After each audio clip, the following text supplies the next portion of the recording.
أعوذ بالله من الشيطان الرجيم. بسم الله الرحمن الرحيم. يا أيها المدثر قم فأنذر وربك فكبر وثيابك فطهر والرجز فاهجر ولا تمنن تستكثر ولربك فاصبر فإذا نقر في الناقور فذلك يومئذ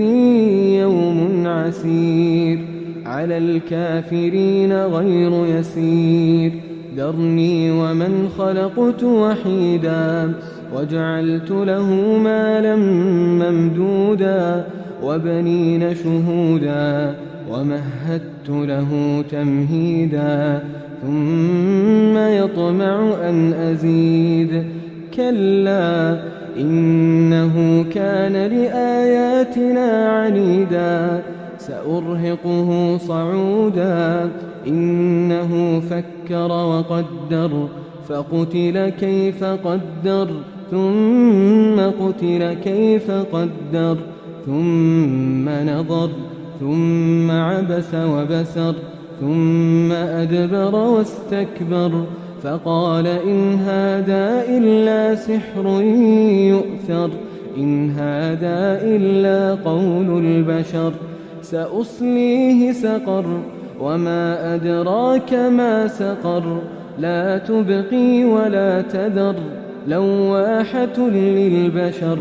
عليها 19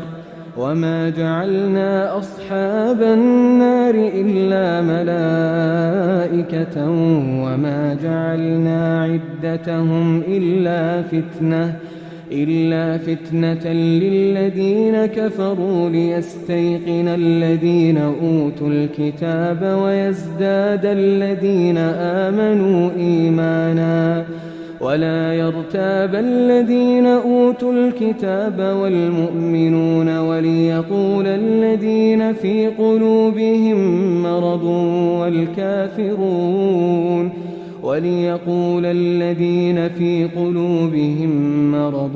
والكافرون ماذا أراد الله بهذا مثلا كذلك يضل الله من يشاء ويهدي من يشاء وما يعلم جنود ربك إلا هو وما هي إلا ذكرى للبشر كلا والقمر والليل إذ أدبر والصبح إذا أسفر إنها لإحدى الكبر نذيرا للبشر لمن شاء منكم أن يتقدم أو يتأخر كل نفس بما كسبت رهينة إلا أصحاب اليمين في جنات يتساءلون عن المجرمين ما سلككم في سقر قالوا لم نك من المصلين ولم نك نطعم المسكين وكنا نخوض مع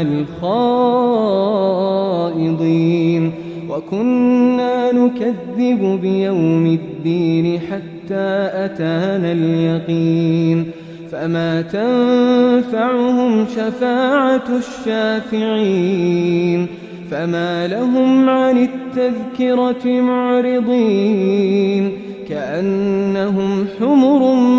مستنفرة فرت من